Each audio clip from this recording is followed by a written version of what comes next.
everybody? It's your favorite little green friends. Favorite nerd, and today we are looking at the SH Figuarts Episode 3 Yoda, which I gotta tell you already, I love it. We wanted to see how the accessories and stuff play in and how I feel about it overall as a figure kind of objectively, but I've been messing with this thing all morning. It's a ton of fun, and my dad actually was visiting from out of state. He moved out of state back in '98, but he was visiting this morning because my kid's birthday is on Tuesday, so he wanted to spend some time with her, and I had a hard time even carrying on a conversation with him because I also got this that morning and I was just messing with it the whole time. He actually said something. He's like, "What are you doing?" And I was like, "Look, don't mind me." And then we got into a pretty interesting discussion about Star Wars, and he remembered like showing it to me for the first time and all that stuff. It was a nice conversation to have with him. I mean, this isn't a documentary on me and my life, but a lot of my conversations I end up having with my dad are pretty like surface level, so it was nice to get into some meat and potatoes. And we're gonna get into the meat and potatoes of this figure, but you know where we gotta start?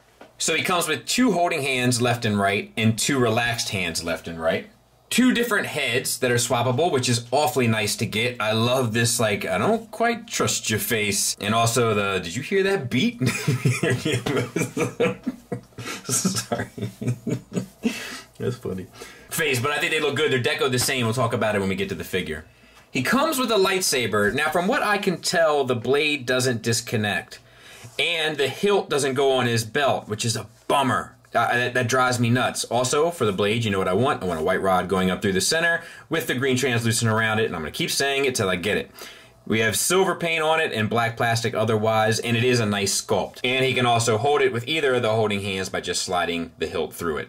He comes with his cane, which is just brown plastic, and it's sculpted well enough, and it has a little notch at the top of it that will actually go in to a carved out place in the hand to fit securely, which is nice. This is like my 3rd or 4th Yoda figure in the larger scale, and I have the Hot Toys and I have the Black Series one, but this is the first one that actually secures the cane. I dig that an awful lot. Now he comes with 2 alternate cloaks. One is for the seated position and one is for like an action pose. I'll show you how to do both. There's a little trick to each, but they're both just they're both just flat plastic, digitally sculpted, which is fine, but that's why you get all the textures and stuff done in there, which is a nice touch, but no kind of extra details or shading or anything put on them, which probably would have looked nice had they done it. But yeah, that's them. To use the action pose, just kind of remove the hands. They're just on ball pegs, and then angle the arms back, not unlike you would do with a hot toy, and just wiggle waggle. It's not the easiest, you know, because it's a tight little fit, but persevere, my friends, and you'll get it. And all you gotta do is get one free. Come on, girl. All right, then you can get the other one kind of easy. At least that's the way they have it in the instructions, and who knows, there might be an easier way to do it, but that should get it off, and so to speak, and then you can.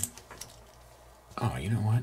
It's probably an even easier way to do it. What if we just cheat this little system? Take out these ball pegs. Then put that on. Yeah, let's do it that way. To fight with that thing, so to speak. Alright, so that will get you the action cape on. I'll have pictures or footage at the end. Alright, and then to do the other one, and look, they tell you to angle the arms back, but if you just snap out these ball pegs, you're going to find it to be a lot easier, in my opinion. And then you take this piece, and you kind of want to have him positioned in a seated position, and we'll show why here in a bit. And this will actually split in half, go over top of... Actually, let's take the head off, too. Go over top of him, peg back in, and we'll put the arms on and the other arm and the head. Now this is just part of this form, right? And it's a little bit of a bummer that you can't have him like kind of properly sit, but there is a workaround. We'll come back to it. And then you get his Jedi Council seat, which is also quite nice. We have this nice metallic paint, and the sculpt is done so well on this plastic in here that it actually looks like leather. And then the middle bit will pop out so that we can put him in it, as you may have already seen. Maybe I'll show it afterwards. I'll show it here. So with this piece removed, you can take Yoda and sit him in that circle. And now it's like he's sitting in the chair. Come on, dude. How great is that? I love that. I love that. That's a lot of fun. And now let's talk about the figure. So we'll start with this head sculpt. It is on the money. And I was a little concerned, actually, when I saw kind of footage, or pictures rather, online of the finished product. I was like, I don't know. But in hand, it is dead to rights. It's on a ball peg that's based down in the center of his chest that goes up through this sheath, kind of, which acts as his neck into the head, which gets you a fair amount down, not great up, and then decent side to side at the top part. You can get a little bit of an attitude, you know, actually a fair bit. So all that's nice. Nice digital mapping, or, you know, face mapping application on the face. Looks great with the shadows under the lips and then the folds and creases of the skin of the eyes and around the eyes. Like, it looks tremendous. Absolutely stunning. And then the hair is painted as well, and it's clean. No wash or anything, but it's clean. All right, for the shoulders, we have a ball hinge that connects by just a peg, I believe, inside. Because I can't, no, it might be a ball peg to a ball hinge, because I'm getting a little bit backward movement on the shoulder and a little bit forward, and then you can spin it around, obviously, and get it up 90 degrees, so to speak. It will also swivel around that ball hinge, so that's nice. That gets a little bit of a bicep swivel because it doesn't have a proper one. Then it gets an elbow hinge, single, but gets you 90 degrees. And then you have, and the elbow, I should say this, like, it will swivel a bit, which helps with posing, because, like, if you want him like this, the sleeve doesn't quite work right? But you can manipulate it around a bit to get it more like gravity is pulling it down, which is nice. And then the hand is connected to the ball peg that we saw, so you get the circular motion of that as well as the swivel. Same for the other side. On the inside, you have these two sheaths that are kind of built around where the ball peg goes in, and they chose to do them in the same color. I'm guessing that's because it comes out at the back. Like, you're going to either lose at the front or lose at the back, you know, and they opted to lose at the front, and I think it's probably the right choice, because you can hide it a little bit better in the front, whereas in the back it's no hiding that. And then you have a single ball peg connecting the waist, so you get the swivel, and you get a little bit of down and a little bit of back.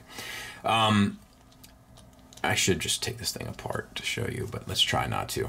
You have the soft goods cloak over top, which is fine. It's in the relaxed state, which is good. You have ball peg, T-jointed ball pegs for hips, and that gets you a fair amount out. You have these things, Figuarts is kind of known for this, these like hip pieces to like cover down on the joint to allow for the articulation if you swivel them out of the way. So the range is, I think, fair, especially for a Yoda. And then forward and back to there, which is nice. And then the single ball hinge knee does break up the sculpt, but at least you get the knee. And then you have a ball peg, actually I think it's a double ball peg, that goes from the base of the calf as an ankle down into the foot. And then all the nails are painted on everything. And that gets you an ankle tilt up and an ankle tilt down and a pretty significant rocker as well. So that's nice. It's a lot of fun. It's the most articulated Yoda figure I feel like I've ever had, to include the Hot Toys, you know. And obviously, I mean, you pay the price with all the cut-up look of the joints and everything. But to me, it's a small price to pay, so to speak, and I don't think it's as noticeable in this scale. So I'm actually quite happy with this. All right, there he is next to the Black Series. It's probably more true to a 1/12 scale. I'm not exactly sure, though, to be honest. It seems better to me, scale-wise. There's an SH Figuarts Obi-Wan, you know, so he comes up to, like, his waist on this one and, like, mid-thigh on this one. I feel like this is more appropriate. I just watched episode 3 last weekend, and I feel like that feels better to me. But neither of them feel bad, to be fair. But I do love the scale. Not if anything to say about it, I have. And there he is on my shelf, and you know, I don't know. I don't know if the chair back there is gonna fit. I feel like it's distracting enough where you won't zero in on it, but I mean, it definitely looks better than mine. And mine are cool too, don't get me wrong, but you know, I feel like it stands out, but I also feel like it kind of works. I don't know. We'll see how I feel about it. I can always take it out if I want.